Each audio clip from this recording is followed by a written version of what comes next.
City on a Hill, Volume 3. Remember Answer. In the cycle of manifestation, Mother Kali is all in one. To the virtuous, a kind mother, and to the offenders, a terror.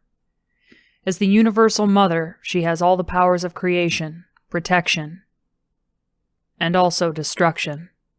As a universal symbol, her manifestation is total. She is the most merciful, and also all-powerful. Rajaram Ramachandran. Chapter 16. Highway. In her dreams, metal twisted and children screamed. The voices from the station, the dispatcher, her fellow cadets, Sean, were cut off in her ear, replaced by static that surrounded her in a painful barrier, searing her body like the hot touch of the Elved's talon.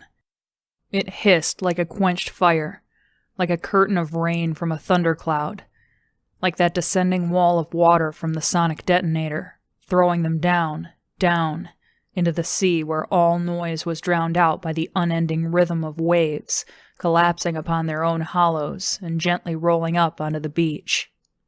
Sabrina woke and realized that the sound at the beach was not in her dreams at all. She pushed up onto her elbows to look around. Wet sand gave beneath her. Ocean waves were breaking just short of her feet. Lindsey was awake beside her, sprawled on her side, the edges of her hospital gown trailing off into the receding surf. Her hair was tangled across her face, her chest rising and falling slowly.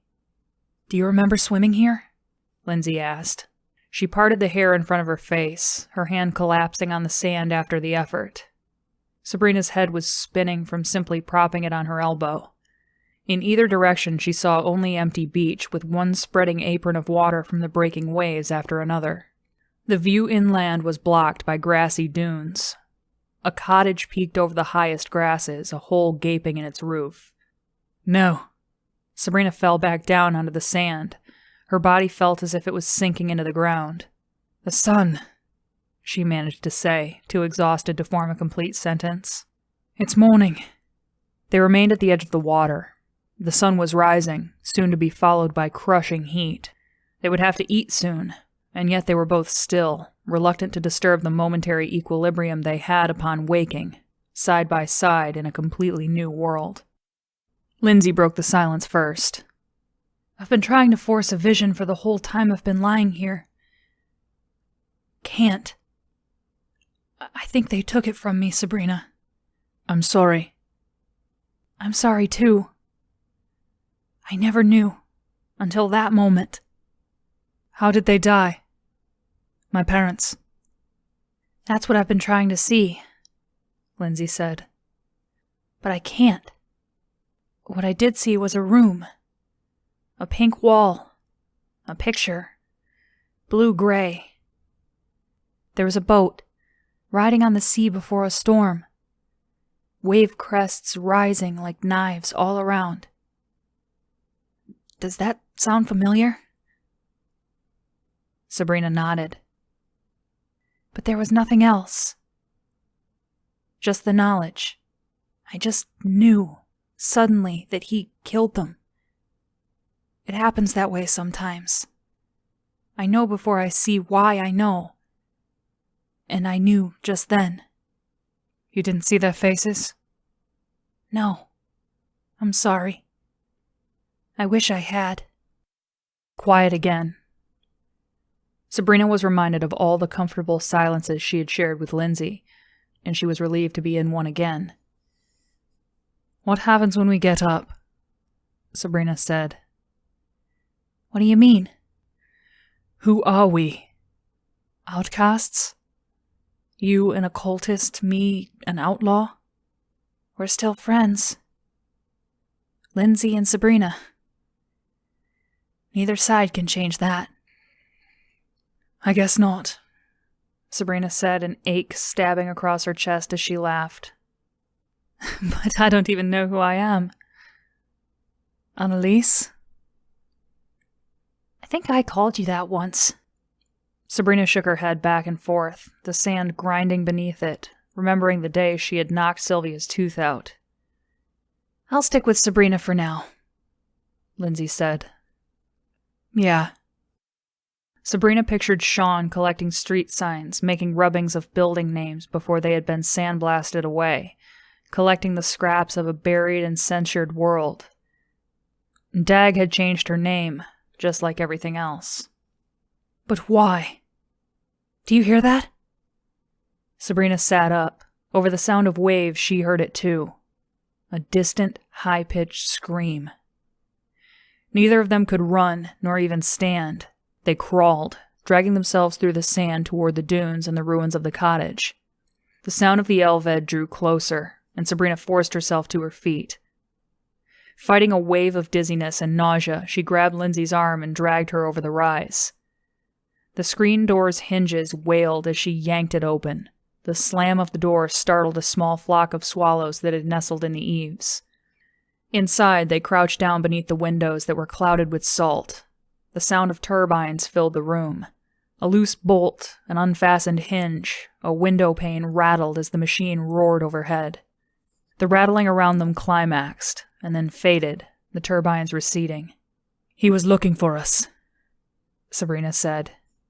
"It," Lindsey corrected her. "I don't like thinking of them as anything but machines." Sabrina raked her lips with her teeth, pondering her slip. When had the machines become persons to her? Lindsey pulled herself up and went deeper into the cottage, yanking open drawers and closets. The curtains hanging down against the clouded windows were faded and brittle. She yanked them down, tore them into strips, and braided the strips into a belt, the excess hanging against her thigh. Sabrina waited, resting her head against the wall, her heart still pounding in her chest. Lindsey eventually emerged in an oversized khaki long-sleeved shirt and trousers that sagged like clown pants. The collars, the cut, the colors were styles that seemed foreign to Sabrina. Lindsey looked in a tarnished mirror and announced her selection to be too drab. She tied the ends of the shirt into a knot over her brown midriff. 3 curtain rings that had fallen onto the floor ended up braided into the end of the makeshift belt. They jingled as she moved, just like her bells. "Much better," she said, taking one last look in the mirror before she began opening pantry doors and cupboards, rummaging through for anything useful. Her efforts produced a blue plastic beach bag, empty bottles, and a paring knife, all of which she piled on the kitchen table. She shook out the bag and found a pair of sandals. They did not fit, but she modified them with the knife and more strips of curtains, tying the strips with sturdy but dainty knots. When she was finished, she began to pack the bottles into the bag. "What's your plan?" Sabrina asked from the floor. "We can go find the other members of the Resistance." "Resistance? You mean occultists?" "I don't think I like that word either," Lindsey said, suddenly breaking off from her packing. "Well, I don't like them." Lindsey sat down heavily at the kitchen table, the ancient chair groaning beneath her.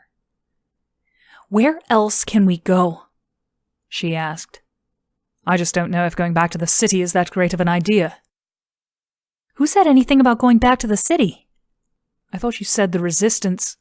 "The city is just one enclave. There's a whole colony in the desert."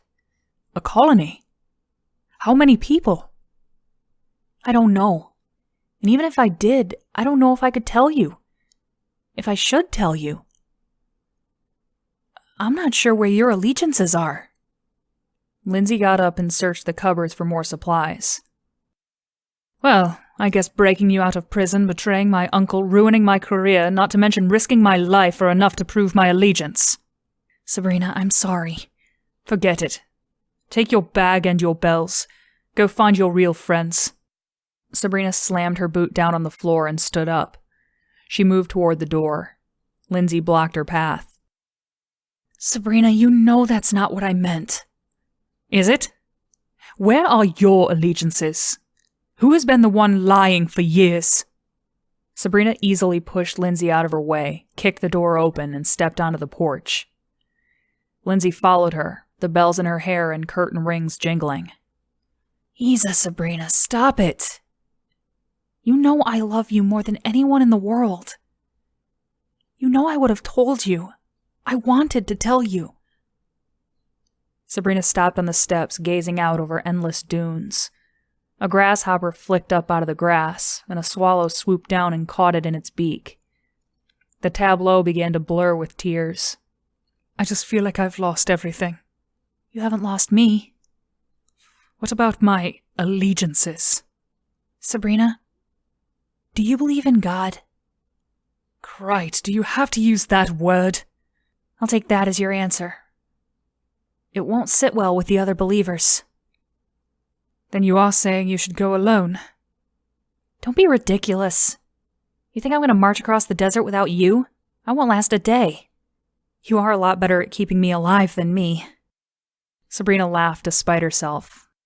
Years before, when the house had been inhabited, someone had left a line of seashells on the porch. The dunes had crept up to the house, slowly swallowing the planks and the shells. Sabrina uncovered one with the toe of her boot. What will you tell the others about me? You are my friend. Your allegiance is with me. If that's not enough for them, they can go to hell. She turned back to retrieve the bag off the table, the door slamming behind her. While Lindsey rummaged through the house for anything else to help them, Sabrina found the short, coil-shaped antenna on the visor she had stolen, pinched at its base, and broke it off.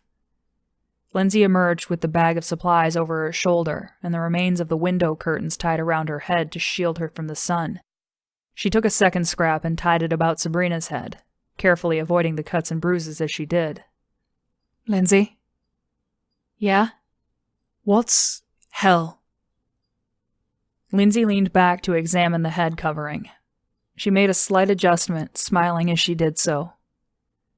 We'll have to explain that later. They headed south, the sun rising in the west and casting their shadows eastward, over leafless bushes, cacti, and the cracked rubble of the road. Lindsey had a route she was following, but Sabrina felt exposed. Along the shore they could at least dive underwater to hide from an approaching Elved, but all trail markers left by other believers were along the road, where cover was unpredictable. Lindsey did not reveal what the markers were, and Sabrina did not feel comfortable asking. So, as they moved, Lindsey studied the ground for signs and symbols, while Sabrina's eyes swept the landscape for ditches, gullies, and bushes that could provide cover if the Elved returned. It was already hot when the sun was just a hand's length from the horizon, warming their right sides as if they were standing beside an open kiln as the road led inland. Other abandoned buildings appeared through the heat haze on the horizon. They passed a fuel station, a parking lot disappearing under tall weeds, the paint on its signs blasted off by salt and sand. The front windows were intact, and the entrance was securely locked, but the back door was broken off its hinges, so they entered and searched the shelves for food or water. They found nothing but a family of desert hares nesting behind the counter. The beach road led to a larger, two-laned highway with a concrete barrier standing between them.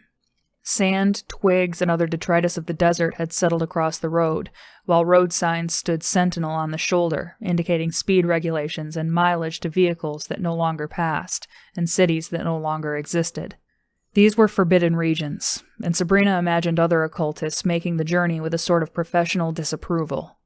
Meanwhile, Lindsey stopped to examine every road sign, as if the rust and scratches were some type of secret language. When the sun got higher, they walked in the shadow of the median barrier. One segment they passed was marked with the words, "Into your arms, I send my ghost." The words were followed by 3 symbols of the occultists, the sword, the sun, and the moon, arranged into a triangle. Is that a sign we are on the right track? Sabrina asked. It is a sign that an idiot passed here, Lindsey said. But it was written by a believer. Probably a drunk one. What? Don't look at me that way. We're not all the same. Explain the differences to me. I'll need to know if we're going to be camping with them. People join the underground for different reasons. I wanted answers. Others want to fight. Elias saw him. Did you know him? Lindsey nodded. He wanted to fight. That's why you were late that night. Lindsey turned to her, her eyes wide. Did you kill him? No. I've never killed anyone. I think I would tell you that. I was trying to save him. He tried to kill Sean. He stabbed him. I knew the call would likely kill him. I tried capturing him and he jumped off the overpass before I could. Cursed me with those words. Lindsay's expression softened. Sabrina, I'm sorry. Why didn't you say anything? It was your birthday. Why didn't you say anything? It was my birthday. They kept walking, their steps slow and plodding in the heat. Locusts buzzed in the bushes on either side, the air filled with the smell of road grit, drying bracken, and spilled hydrocarbon fuel. What do the words mean? Sabrina asked. They are not a curse. They are the words of a prophet who preached peace. It was the last thing he said before he died a violent death. That's a powerful lesson. A prophet that preached non-violence who needed violence to make his point. Strange that. Sabrina struggled to adjust the curtain scrap tied about her head. Don't be flip. I'm not. I'm just trying to make sense of it. I did not grow up with this stuff. Neither did I. Lindsay stopped and helped Sabrina with her head wrap. Thanks, Sabrina said as they started walking along the traffic divider again. It did not seem to work out too well for your prophet. Usually doesn't. If you all renounce violence, why do people like Elias fight? Not everyone renounces it. Some people believe it is allowable for self-defense. Like you. You were ready to fight the Elved. It's a machine, Sabrina. Finding an off switch is not an ethical dilemma for me. We in the ministry are trying to fight violence too. You see that some people see this faith just as a reason to fight. That is why the founders wanted it eradicated. Religion is like a disease.